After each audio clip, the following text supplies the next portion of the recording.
জিন্দগি তোর যায় রে ফাঁকি দিয়া রে সোনার দম। জিন্দগি তোর যায় ফাঁকি দিয়া, জিন্দগি তোর যায় রে ফাঁকি দিয়া রে সোনার দম। জিন্দগি তোর যায় ফাঁকি দিয়া। ও আদম রে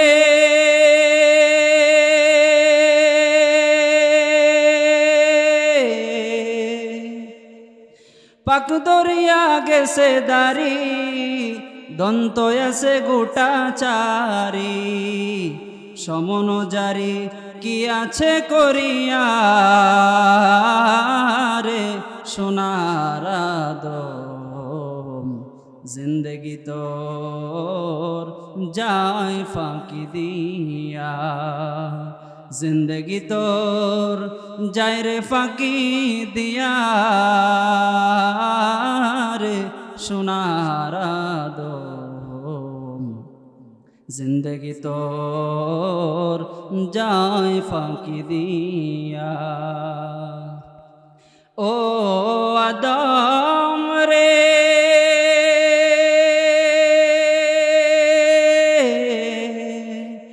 কামিনী রই কুলেতে কাল ঘুমেতে রইলি তুই, সারা নিশি কাটাইলি তুই ঘুমাইয়া ঘুমাইয়া। ও আদম রে কালিন রই কুলেতে কাল ঘুমেতে রইলি তুই, সারা নিশি কাটাইলি তুই ঘুমাইয়া ঘুমাইয়া রে সোনার দম। জিন্দগি তোর যায় ফাঁকি দিয়া, জিন্দগি তোর যায় রে ফাঁকি দিয়া রে সোনার দম। জিন্দগি তোর যায় ফাঁকি দিয়া। আলহামদুলিল্লাহ। হযরত আয়েশা সিদ্দিকা রাদিয়াল্লাহু তাআলা আনহা মহিলা মাদ্রাসার উদ্যোগে দ্বিতীয় বার্ষিক ওয়াজ ও দোয়ার মাহফিলের সম্মানিত প্রধান অতিথি ও বিশেষ অতিথিবৃন্দ এবং সম্মুখ পানে দিন প্রিয়, ইসলাম প্রিয়, দিনদার ইমানদারি মুসলিম ভাইয়েরা, বুড়ো বাবারা, যুবক ভাইয়েরা, পর্দার অন্তরালে মা ও বোনেরা, বিশ্ব প্রতিপালক বিশ্ব রবের দরবারে লাখো কোটি শুকুর ও সুজুদ যেই মহান রব্বে কারীম আমাদেরকে একত্রিত হয়ে কিছু দ্বীনি কথা বলবার মতো এবং শুনবার মতো তৌফিক করে দিয়েছেন, সেই মহান রবের দরবারে দিল থেকে কালিমাতুশ শুকুর আদায় করি আলহামদুলিল্লাহ। যে পরিমাণ শ্রোতা আছে আওয়াজ এই পরিমাণ হয় নাই, আবার দিল থেকে পড়ি আলহামদুলিল্লাহ। শুকরিয়া করব কার? আল্লাহ তাআলার শুকরিয়া করব। বিশ্বনবী মুহাম্মদুর রাসূলুল্লাহ সাল্লাল্লাহু আলাইহি ওয়াসাল্লাম যখন দুনিয়ার মধ্যে ছিলেন তখন সাহাবায়ে কেরাম রাদিয়াল্লাহু আনহুম আজমাইন রাসূলের সামনে আয়েশা তার থেকে ফয়েজ এবং বরকত নিতেন, নবীজির থেকে সব ধরনের পরামর্শ নিতেন। এখন কি নবী আছেন আমাদের জমানায়? মুহাম্মদুর রাসূলুল্লাহ সাল্লাল্লাহু আলাইহি ওয়াসাল্লাম বলেন, আমি আমার ইন্তেকালের পরে সাহাবায়ে কেরাম থাকবেন, এরপর তাবিঈন, তাবিঈন, আইম্মায়ে মুজতাহিদিন, এভাবে দিন যত গড়াবে আস্তে আস্তে আমি নবী থাকবো না, সাহাবায়ে কেরাম থাকবেন না, তাবিঈন থাকবেন না, তাবিঈন থাকবেন না, কিন্তু যুগের মধ্যে এক ধরনের এক প্রকার আলেমকে রেখে যাবেন। পয়গম্বর হাদিসের মধ্যে বলেন আল উলামা ও ওয়ারাসাতুল আম্বিয়া। যেভাবে আমি সাহাবায়ে কেরামদেরকে উদ্দেশ্য করে নবী বলেন, ও সাহাবায়ে কেরাম, তোমরা যেভাবে আমি নবীর কাছে আইসা দিন শিখো, পরামর্শ নাও, সব ধরনের কথাবার্তা আমার থেকে শোনো এবং আমাকে শোনাও, তোমাদের পরে এক প্রজন্ম আসবে যাদের কাছে আমি নবী থাকবো না, তোমরা থাকবা না, তাদের কাছে আমি আল্লাহ তাআলার পক্ষ থেকে কোরআন আনিত কোরআন এবং আমার বাণী হাদিস সমূহকে এক ঝাঁক উলামায়ে কেরামের মধ্যে রেখে যাব। তারা এই ইলমকে, কোরআন ও হাদিসের ইলমকে সমন্বয় করে জাতির কাছে প্রকাশ করবে। ও সাহাবায়ে কেরাম, জেনে রাখো, ওই বান্দাগুলা যদি উলামায়ে কেরামের মজলিসে বসে তাদের থেকে কথা শুনে ওই অনুযায়ী আমল করে, আমি আল্লাহ তাআলা সাক্ষী থাকো, আমি আল্লাহ তাদের প্রত্যেকের গুনাহগুলোকে মাফ করে দেব। সুবহানাল্লাহ। শয়তান আল্লাহ তাআলার কাছে অঙ্গীকারবদ্ধ হয়েছিল, আপনারা জানেন সকলেই, যে আল্লাহ আপনার কোনো বান্দাকে আমি কি করব না, জান্নাতে যাইতে দিব না। আপনারা কথা বলতে রাজি আছেন তো? আমার সাথে কথা বলতে হবে, কিন্তু একটু আগায় বসলে মনে হয় ভালো হইতো, সুন্দর দেখা যেত। একটু আগায় বসি আমরা। তো আল্লাহ তাআলা তখন বলছিলেন যে তুমি যতই চেষ্টা করো আমার বান্দাদেরকে হালাক করার জন্য, আমার দরওয়াজা থেকে বের করে ফিতনার দিকে দাবায় দিবা, তাদেরকে জাহান্নামের পথে ঠেলে দিবা, আমি আল্লাহ তাআলাও আমি আমার প্রত্যেকটা বান্দাকে ধরে ধরে জাহান্নাম থেকে বাঁচাইয়া জান্নাতমুখী করব। আল্লাহ তাআলা বলছেন এটা। তো আল্লাহ তাআলা একটা হাসরের ময়দানে এক বান্দা উঠবেন যার গুনাহের ফাইল থাকবে হাদিসুল বিতাকা। হাদিসের নাম কি? এটা হাদিসের মধ্যে আছেন হাদিসুল বিতাকা, মানে কাগজের হাদিস। তো আল্লাহ তাআলার সামনে এক বান্দা আসবেন, তার গুনাহ থাকবে 99টা ফাইল থাকবে তার গুনাহের, এই পরিমাণ গুনাহ করছে বান্দা। তো আল্লাহ তাআলা তার একটা ফাইল খুলবেন, বাকি থাকবে কয়টা? কথা বলেন, বাকি থাকবে কয়টা? 98টা। 99টা ফাইল নিয়ে উঠবে, আল্লাহ একটা খুলবেন। তো তার এই ফাইল খোলার সাথে সাথে আল্লাহ তাআলার সৃষ্টিকুল জমিন থেকে নিয়ে আসমান পর্যন্ত পুরাটা তার গুনাহে ভরে যাবে। নাউজুবিল্লাহ, আল্লাহ হেফাজত করেন। তো এই বান্দা আল্লাহর সামনে এই অবস্থা দেখে বলবে, আল্লাহ আমার একটা ফাইলের যদি এই অবস্থা হয়, তাহলে আমার 98টা ফাইলের কি অবস্থা গুনাহে। বান্দা আল্লাহর সামনে বড় নিজেকে অনুতপ্ত মনে করে বলবে, আল্লাহ আমি ব্যর্থ হয়ে গেলাম, আমাকে জাহান্নামেই দিয়ে দেন না, আমার তো আর কোনো উপায় নাই। আল্লাহ তাআলা বলবেন, এই বান্দা আমি কি জালেম? আল্লাহ কি জালেম? আল্লাহ বলেন, الرحمن الرحيم القدوس السلام المؤمن المهيمن العزيز الجبار المتكبر। আল্লাহ বলে, ও বান্দা আমার নাম যে গুণ সিফাতওয়ালা নামগুলো আছে এর দিকে তাকাও, আমি আল্লাহ কেমন রহমতওয়ালা। আল্লাহ তাআলা বলবেন, বান্দা না, তুমি নিরাশ হইতেছো কেন? নিরাশ হওয়ার তো কোনো প্রশ্নই ওঠে না। একটু খুঁজা দেখো না, তোমার 98টা আরো ফাইল আছে, এর চিপা চাপায় কোনো নেক আমল পাওয়া যায় কিনা। সুবহানাল্লাহ বলেন। তখন আল্লাহ তাআলা ফেরেশতাদেরকে দিয়া খুঁজাইবেন, আল্লাহ তাআলা খুঁজায় দেখবেন পাওয়া যায় কিনা কোনো নেক আমল। তো বান্দা আল্লাহ তাআলার নির্দেশ পাইয়া ওই একজন ফেরেশতা একটা চিরকুট পাবে, ছোট্ট একটা চিরকুট। তো এটার মধ্যে লেখা থাকবে, লা ইলাহা ইল্লাল্লাহু মুহাম্মাদুর রাসূলুল্লাহ। আল্লাহ তাআলা তখন বান্দাকে বলবেন, এ বান্দা তুমি তো মনে হয় ঈমান আনছিলা, ঈমানদার ছিলা দুনিয়ার মধ্যে। আল্লাহ তাআলা আমি দেখো খুঁজা তোমার এখান থেকে একটা চিরকুট বাইর করলাম। এই চিরকুটের ওজন কিরকম একটু জানায় দেই তোমাকে। ফেরেশতাদেরকে আল্লাহ আদেশ দিবে, ও ফেরেশতারা একটু দেখো না তার আমলটাকে কিছু করা যায় কিনা, একটু পাল্লায় মাপ দাও। তো ফেরেশতারা আল্লাহ তাআলার আদেশ পাইয়া তার ওই চিরকুটটাকে এক পাল্লায় রাখবেন, আর তার যে 98টা ফাইল আছে ওইগুলো একটা পাল্লার মধ্যে রাখবেন। তো আল্লাহ দেখেন কেমন কুদরতওয়ালা, কেমন রহমওয়ালা।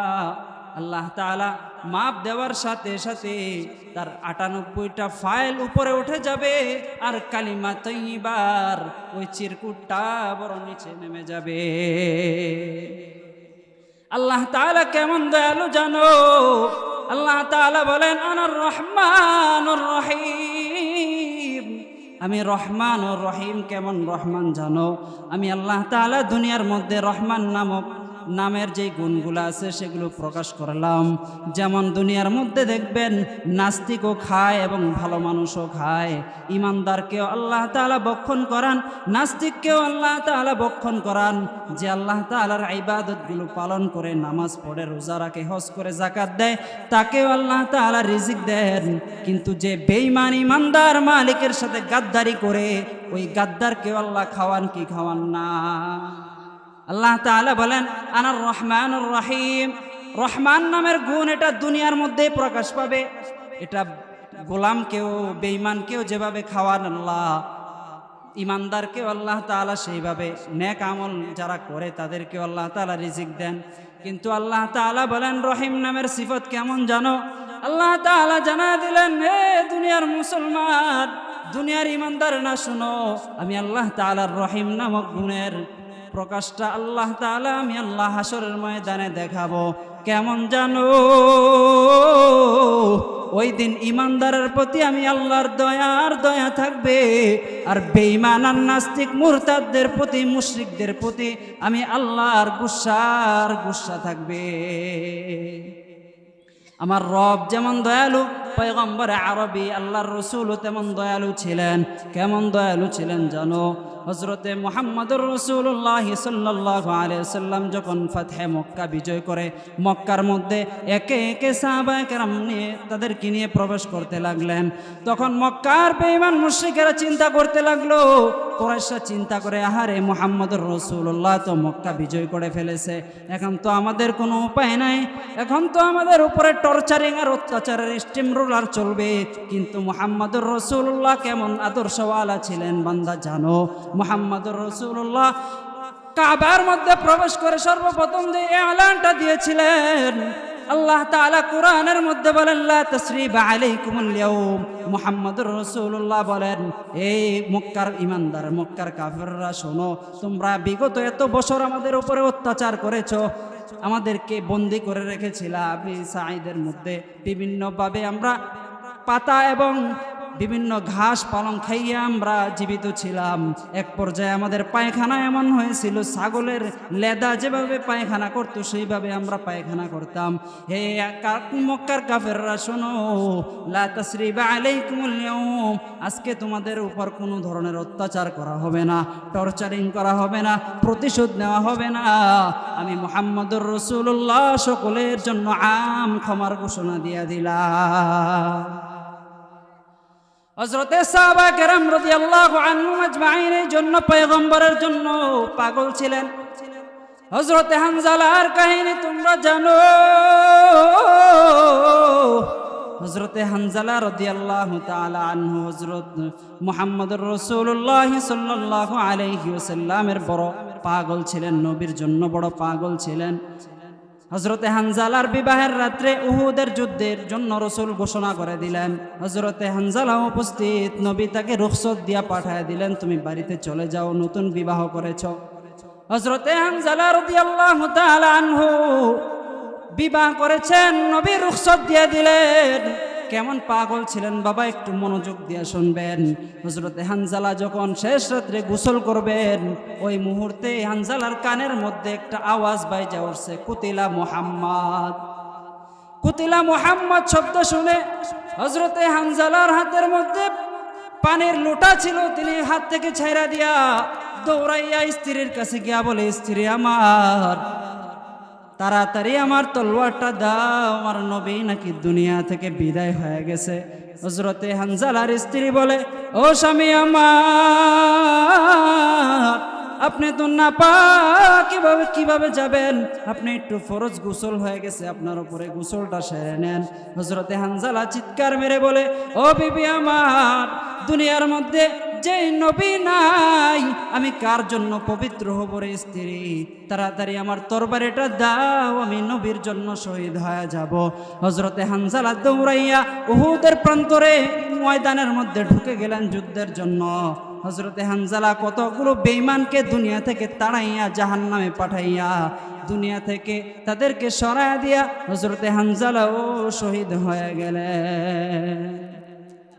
কেমন প্রেম ছিলেন তাদের মধ্যে নবীজির জন্য। হযরতে হানজালা রাদিয়াল্লাহু তাআলা আনহু শহীদ হয়ে গেছে, এইদিকে যুদ্ধ শেষ হয়ে গেছে। পয়গম্বর বলেন, ও সাহাবায়ে কেরাম, শহীদ মুজাহিদিনদের লাশগুলোকে একত্রিত করো না, তাড়াতাড়ি করে হযরতে হযরত হানজালা রাদিয়াল্লাহু তাআলা আনহুর স্ত্রী এইদিকে দৌড়াইয়া পয়গম্বরের দরওয়াজায় এসে বলে, ইয়া রাসূলুল্লাহ, আমার স্বামী নাপাক হালতে আপনার ইন্তেকালের কথা শুনে দৌড়াইয়া ময়দানে এসে শহীদ হয়ে গেছে। ওগো পয়গম্বর, দুনিয়ার মধ্যে সকলকে যদি আজকে আপনি শহীদদেরকে গোসল দেন না দেন, তবে আমার স্বামী হানজালাকে আপনি গোসল না দিয়া তাকে কবর দিবেন না গো নবী। হযরতে হানজালা রাদিয়াল্লাহু তাআলা আনহু এই মুহূর্তে হযরত জিবরাইল আমিনকে আল্লাহ পাঠায় দিলেন। হযরতে জিবরাইল আমিন আয়েশা পয়গম্বরের কাছে ঘোষণা দিলেন, নবী, আপনি হানজালার লাশ পুরা ময়দান তালাশ করেও পাবেন না, কারণ আল্লাহ তাআলা তাকে এইভাবে কবুল করেছেন। তার এই এশকে মোহাব্বতকে নবী আপনার জন্য যে ভালোবাসা তিনি প্রকাশ করেছেন, এই ভালোবাসা আল্লাহর কাছে বড় প্রিয় হয়ে গেছে। হানজালার লাশ দুনিয়ার মধ্যে এখন দুনিয়ার কোনো সাধারণ পানি দ্বারা গোসল হবে না, তার গোসল হবে জান্নাতের পানি দ্বারা। কান্দিয়া বে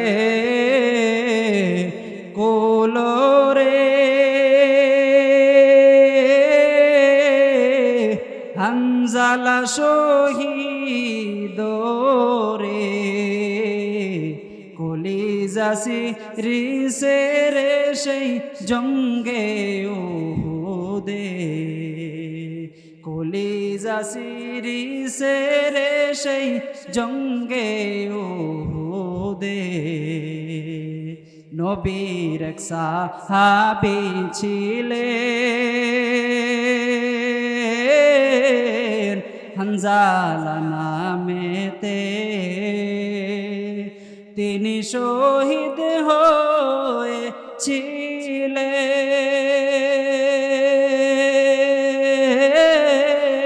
বিবাহের রাত রিতেরে গিয়ে জঙ্গে উহুদে। নবীর ডাকে আধার রাতে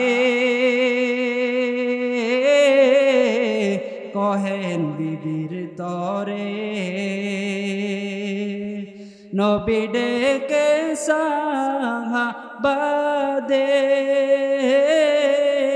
বলেন গোসল দিতে রে সেই জঙ্গে উহুদে। হাত তোলে স্ত্রী বলে আল্লাহর দরবারে, বিবাহের রাত্রে চলছি রনে, বিদায় দেওয়া মারে রে সেই জঙ্গে উহুদে। যুদ্ধে গেলেন শহীদ হলে, যুদ্ধে গেলেন শহীদ হলে, নাপাক হালাতে নবী ডেকে সাহাবাদে বলেন গোসল দিতে রে সেই জঙ্গে উহুদে। অমনি গাইবি আওয়াজ নবীজি পাহিলেন শুনিতে, হানজালার গোসল হইবে ফেরেশতাদের হাতে রে জান্নাতের পানিতে। মারহাবা বলেন, আল্লাহু আকবার। আল্লাহর রসুলের জন্য সাহাবায়ে কেরাম কেমন পাগল ছিলেন। কিন্তু বর্তমানে দেখা যায় আমাদের জমানায়, এই জমানার মধ্যে নাস্তিক আর মুরতাদেরা পয়গম্বরে আরবির নামে কলম ধরে, ঠিক কিনা বলেন? পয়গম্বরের নামে তারা বিভিন্ন বক্তৃতার মাধ্যমে, লিখনের মাধ্যমে পয়গম্বরকে কলঙ্কিত করতে চায়। কিন্তু মাইকেল হার্ট নামে একজন বড় দার্শনিক ছিলেন, বিজ্ঞানিক ছিলেন, আমেরিকার একজন ডাক্তার মাইকেল হার্ট তার নাম। তিনি দ্য 100 নামে একটি কিতাব লিখছেন। ওই কিতাবের মধ্যে সর্বপ্রথম তিনি প্রায় 100 জন মনীষীর জীবনী আনছেন ওটার মধ্যে। তো সর্বপ্রথম তিনি খ্রিস্টান হইয়া তিনি মুহাম্মদুর রাসূলুল্লাহ সাল্লাল্লাহু আলাইহি ওয়াসাল্লামের নামটা সর্বপ্রথম আনছেন। তো তাকে লোকেরা জিজ্ঞেস করে, কিও আপনি একজন ইহুদি মানুষ হয়ে আপনি মুহাম্মদুর রাসূলুল্লাহ, মুসলমানদের নেতা মুহাম্মদুর রাসূলুল্লাহর নাম কেন দিলেন? তিনি বলেন যে, আরে চতুর্দিক দিয়ে আমি বিবেচনা করেছি, শুধু প্রত্যেকের জীবনের মধ্যে দেখি আমি যে মানবিক দিক দিয়ে দেখলাম, সামাজিক দিক দিয়ে দেখলাম, পারিপার্শ্বিক সব দিক দিয়ে আমি যখন দেখি কারোর মধ্যে কোনো না কোনো কমতি থাকে, কিন্তু বিশ্বনবী মুহাম্মদুর রাসূলুল্লাহ সাল্লাল্লাহু আলাইহি ওয়াসাল্লামের জীবনের দিকে তাকায়া দেখি তার চরিত্রের মধ্যে কোনো কলঙ্কের কোনো দাগ নাই, তার জীবনের মধ্যে কোনো কমতি নেই। সমাজ থেকে নিয়ে শুরু করে তিনি রাষ্ট্র গঠন থেকে শুরু করে রাষ্ট্র পরিচালনা পর্যন্ত তিনি করেছেন, তার মধ্যে একটু পরিমাণও আমি তার মধ্যে কিছু কিঞ্চিত পরিমাণও কিছু কমতি পাই নাই। এই জন্য আমি বাধ্য হয়ে মুহাম্মদুর রাসূলুল্লাহ সাল্লাল্লাহু আলাইহি ওয়াসাল্লামের নামটা আমি সামনে সবার উপরে আমি উপস্থাপন করেছি। সুবহানাল্লাহ, আলহামদুলিল্লাহ। আল্লাহ তাআলা পুরা মানুষের কাছে একটা ওসিয়ত করেছেন, এটা শুনবেন। কারা কারা শুনবেন হাত তুলো দেখি। আল্লাহ তাআলা বলেন, ওয়াসাইনাল ইনসানা বিওয়ালিদাইহি। আল্লাহ তাআলা ইনসান জাতির কাছে একটা ওসিয়ত করে দিয়েছেন। দুনিয়ার মধ্যে আমরা যদি কোনো দাদা বা বাবার ওসিয়ত করা যায় মৃত্যুর সময়, আমরা তার ওসিয়তকে পুঙ্খানুপুঙ্খানুভাবে আদায় করার চেষ্টা করি। কোনো দাদা যদি ওসিয়ত করে যে অমুক ইমাম সাহেবকে দিয়ে আমার জানাজা পড়াইবা, অমুক হাফেজ সাহেবকে দিয়ে আমার খতম পড়াইবা, অমুক মাদ্রাসায় এই পরিমাণ অর্থ তুমি দান করবা, এই ওসিয়তগুলো আমরা পূরণ করি কিনা? কথা বলেন। ওসিয়তগুলো পুরা করে পারি, কিন্তু আল্লাহ তাআলা পুরা বিশ্ববাসীকে একটা ওসিয়ত করে বলেন, ওয়াসাইনাল ইনসান। আমি মানুষকে ওসিয়ত করতেছি, কি ওসিয়ত জানো? হামালাতহু উম্মুহু ওয়াহনান আলা ওয়াহনিন। তোমার মায়ের সম্পর্কে, তোমার বাবার সম্পর্কে একটা ওসিয়ত। পুরা বিশ্ববাসীর কাছে আমি আল্লাহর একটাই ওসিয়ত থাকবে। কি ওসিয়ত? আল্লাহ বলেন, দুনিয়ার মধ্যে তোমার মা তোমাকে কষ্টের পর কষ্ট করে করে করে করে তোমাকে বড় করেছেন। তুমি যখন মায়ের গর্ভের মধ্যে ছিলা, তুমি তখন ছোট্ট বাচ্চা, তুমি কিছুই বুঝো না মায়ের গর্ভের মধ্যে। মা যখন খাবার খাইতে বসতেন, মায়ের গর্ভের মধ্যে তুমি এই পরিমাণ লাথি মেরেছো, মা খাবার থইয়া বারান্দায় দৌড়াইয়া চলে গেছে, যে চোখের পানিগুলো টপ টপ টপ টপ করে ফালাইতে থাকে।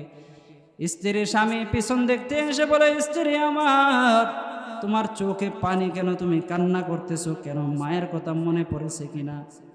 স্ত্রী জানায় দেয়, স্বামী আমার না, আমার মায়ের কথা মনে হয় নাই।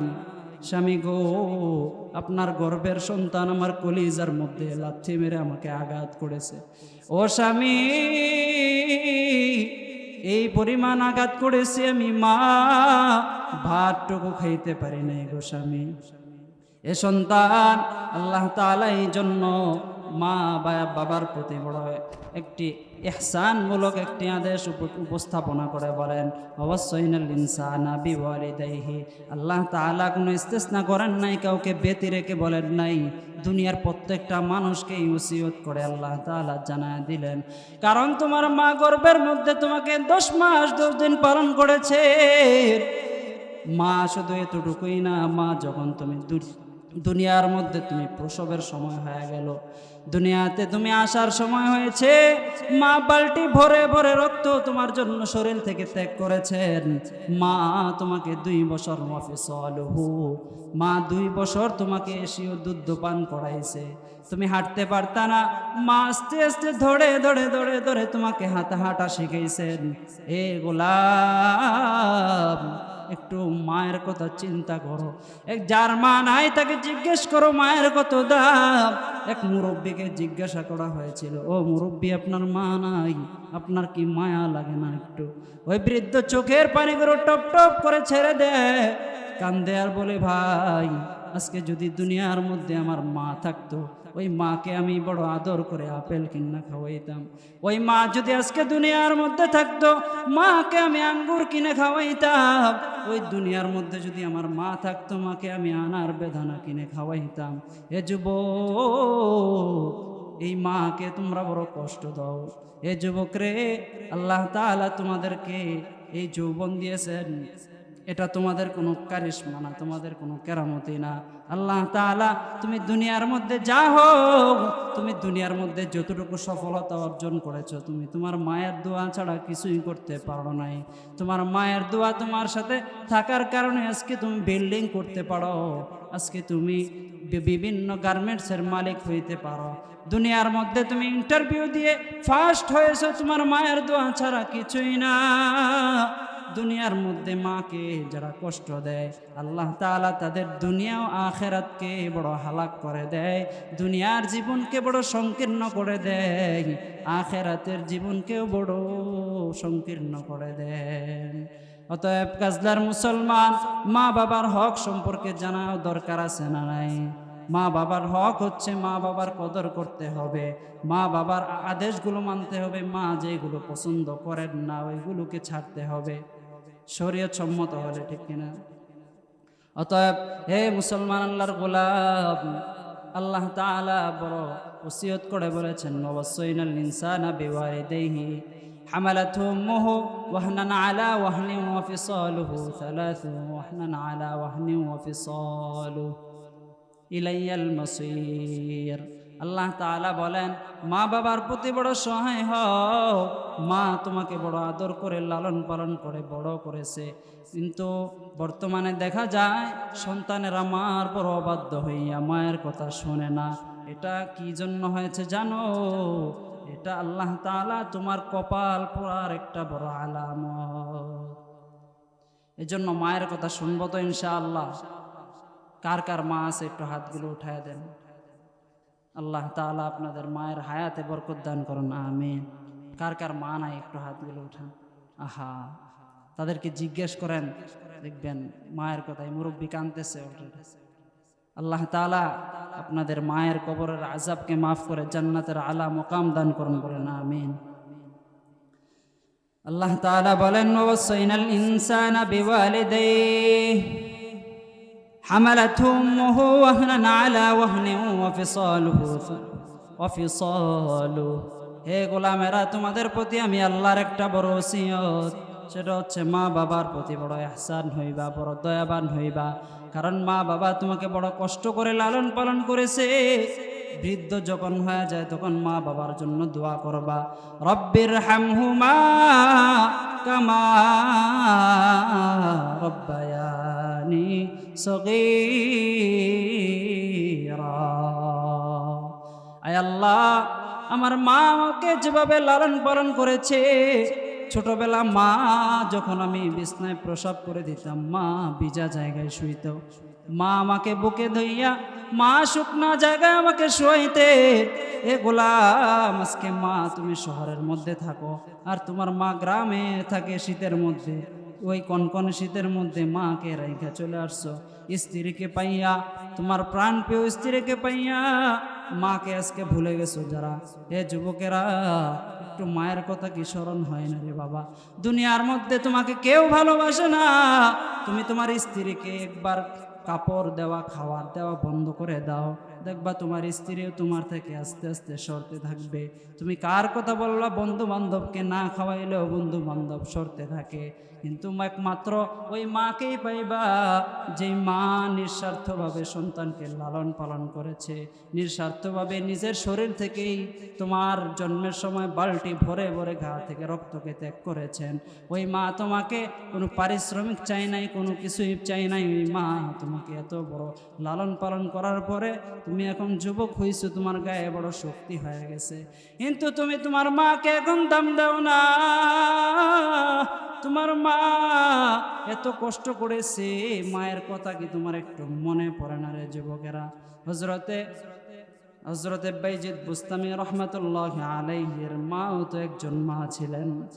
হযরতে বাইজিদ বুস্তামি রহমাতুল্লাহি আলাইহিকে তার বাবা যখন ইন্তেকাল করলেন, তিনি তার বাবা ওসিয়ত করে গেছিলেন, হে বাইজিদের মা, তোমার কাছে আমার একটা ওসিয়ত, আমার সন্তানকে বড় আলেম বানাইবা, হাফেজ বানাইবা। বড় আলেম হাফেজ বানাইবা, সন্তানকে তোমার কাছে দিয়া গেলাম, দুনিয়া থেকে আমি চলে যাচ্ছি আল্লাহর কাছে, তোমার কাছে আমানত দিয়া গেলাম সন্তানকে, বড় আলেম বানাইবা, জান্নাতে যাওয়ার ফয়সালা যেতে হয় এই পরিমাণ তাকে ইলম শিখাইয়া দিবা। মা দৌড়াইয়া পাশে মাদ্রাসার মধ্যে গিয়া হুজুরকে ডাক দিয়া বললেন, হুজুর আমার সন্তানটা আপনার কাছে দিয়া গেলাম, তার বাবা ইন্তেকালের সময় আমার কাছে ওসিয়ত করে গেছেন তাকে আলেম বানানোর জন্য।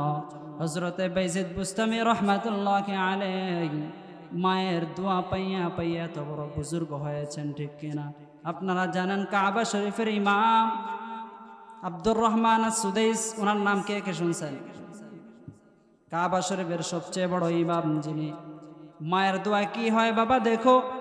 হযরত আব্দুর রহমান আস-সুদাইস এত বড় কাবা শরীফের বর্তমান ইমাম, প্রায় 40 বছর যাবৎ তিনি কাবা শরীফে নামাজ পড়াইতেছেন, বিনা লুকমায় নামাজ পড়ান, একটা লুকমাও যায় নাই। সুবহানাল্লাহ।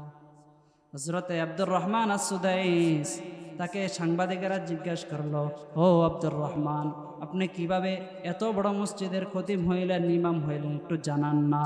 হযরতে আব্দুর রহমান আস-সুদাইস বলে, আমার বাড়ি মক্কায়ও না মদিনায়ও না, আমার বাড়ি ওই দূরে সুদূর প্রসারী দাম্মাম শহরে, আমার বাড়ি অনেক দূর, মদিনায়ও না মক্কায়ও না।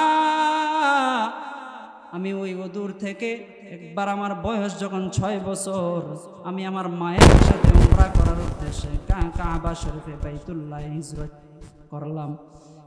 বাইতুল্লাহ আসার পরে আমি আমার মায়ের সাথে তওয়াফ করতেছিলাম, মা তওয়াফ করতেছে, আমি আব্দুর রহমান আস-সুদাইসকে মাতাফের এক কোণার মধ্যে বসায় মা তওয়াফ করতেছেন, ঘুরতেছেন। কিছুক্ষণ পর মা তাকায় দেখে আব্দুর রহমান আস-সুদাইস নিজ জায়গায় নাই। মা বড় পেরেশান হয়ে গেলেন, দৌড়াইতেছে, মা খুঁজতেছে আব্দুর রহমান আমার সন্তান কোথায়। তাকায় দেখে আব্দুর রহমান আস-সুদাইস আল্লাহর কালো গিলাফ ধরে ঘুরতেছে। সুবহানাল্লাহ। মা তাকে দৌড়াইয়া গিয়ে ধরলেন, হে সন্তান, কাবা ঘর বড় দামি, পবিত্রতা রক্ষা করতে পারবা না। হে সন্তান, তুমি আমার সাথে আসো, তোমাকে যেখানে বসাইছি ওখানে বসো। মা 6 বছরের বাচ্চাকে আবার নিজ জায়গায় গিয়ে রাইখা দিলেন। মা তওয়াফ করতেছে, একটু পর আবার তাকায় দেখে আব্দুর রহমান আর আবারও জায়গায় নাই। সুবহানাল্লাহ। আব্দুর রহমান আস-সুদাইস আবারও মা তাকায় দেখে সে আল্লাহর ঘর ধরে ধরে তওয়াফ করতেছে। মা তাকে এবারও গিয়া ধইরা বলতেছে, কিরে আব্দুর রহমান, কি হইল তোমার? তুমি শুধু বারবার এই ঘরের কাছে আসতেছো কেন? তুমি তো প্রসাব পায়খানা করে দেওয়ার সম্ভাবনা আছে, এখানে আসো কেন? দেখেন কি সুন্দরভাবে সন্তান জবাব দিলেন। আব্দুর রহমান বলতেছে, মাগো, দাম্মাম শহরে এতগুলো মসজিদ, মাদ্রাসা, বিল্ডিং দেখলাম, ও মা, শত শত বিল্ডিং দেখলাম এই পর্যন্ত, কিন্তু আমি মালিকের এত সুন্দর একটা ঘর কোথাও দেখি না। আল্লাহ তাআলা আমাদের প্রত্যেককেই হজ্জে বাইতুল্লাহ জিয়ারতের তৌফিক দান করুন, বলেন আমিন। হযরতে আব্দুর রহমান আস-সুদাইসির মা এই কথা শুনে বড় বিস্মিত হয়ে গেলেন, মা বড় আশ্চর্য হয়ে গেলেন। ওই মা আল্লাহ তাআলার দিকে তাকায় বলতেছে, হে আল্লাহ, আপনি নাকি মায়ের দোয়াকে ফালান না, মায়ের দোয়া নাকি আপনার কাছে কবুল হয়ে যায়, কোনো সন্দেহ থাকে না রে আল্লাহ। আয় মাওলা, আমার এই সন্তান আপনার ঘরকে বড় ভালোবেসেছে।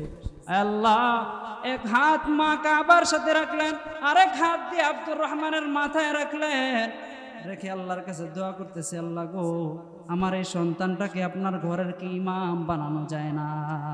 সুবহানাল্লাহ। আল্লাহ তাআলা মায়ের দোয়াকে এমন কবুল করেছে। আল্লাহ তাআলা মায়ের দোয়ার উসিলায় আজকে দেখেন 40 বছর, প্রায় 40 বছর হয়ে গেছে আব্দুর রহমান আস-সুদাইসকে আল্লাহ তাআলা এমন ভাবে কবুল করেছেন, 40 বছরের মধ্যে একটাও তিনি ভুল পড়েন নাই। সুবহানাল্লাহ। কার বরকত? এটা মায়ের দোয়ার বরকত। মায়ের দোয়া নিতে চান তো ইনশাআল্লাহ? কার কার দোয়া দরকার আছে দেখি হাতগুলো। আল্লাহ কবুল করো, আল্লাহ যুবক ভাইদেরকে কবুল করে নাও। আল্লাহ যুবক ভাইদেরকে মা বাবার খেদমতের তৌফিক দিয়া দেন, বলেন আমিন। মা বাবার খেদমত করলে কি ফায়দা জানো? তোমার দুনিয়ার জীবন বড় সুন্দর হয়ে যাবে, আখিরাতের জীবন বড় সুন্দর হয়ে যাবে। আজকের এই মজলিস দেখতেছেন, হযরত আয়েশা রাদিয়াল্লাহু তাআলা আনহা, আয়েশা সিদ্দিকা রাদিয়াল্লাহু আনহা মহিলা মাদ্রাসার উদ্যোগে আয়োজন করেছে। আল্লাহ তাআলা বলেন, দুনিয়ার মধ্যে আসছো তোমাদেরকে কিছু রাইখা যাওয়ার জন্য। হয়তো নিজে আলেম হইবা, না হয় সন্তানকে আলেম বানাইবা, না হয় আলেমদেরকে সম্মান করবা, আর না হয় তাদের বিরোধিতা করবা না। এই চারটা জিনিস করতে পারলে করো, অন্যথায় তাদের বিরোধিতা করবা না। অন্যথায় দুনিয়াতে বড় হালাক হয়ে যাবে, আখিরাতেও বড় ধ্বংসপ্রাপ্ত হয়ে যাইবা। কি কি করতে হবে? হয়তো নিজে আলেম হতে হবে, না হয় আলেমকে মোহাব্বত করতে হবে, অন্যথায় তাদের বিরোধিতা করা যাবে না। না হয় সন্তানকে আলেম বানাবেন। কে কে রাজি আছেন সন্তানাদিকে হাফেজ আলেম বানাবেন? হাত তোলেন। আল্লাহ কবুল করেন। বানাবেন তো ইনশাআল্লাহ? আল্লাহ কবুল করেন। আল্লাহ তাআলা বলেন, দেখেন দুনিয়ার মধ্যে যারা মাদ্রাসায় পড়ে তারা কখনো চুরি বাটপারিতে আছে? নেক সন্তান রাইখা যাওয়ার কথা আছে না?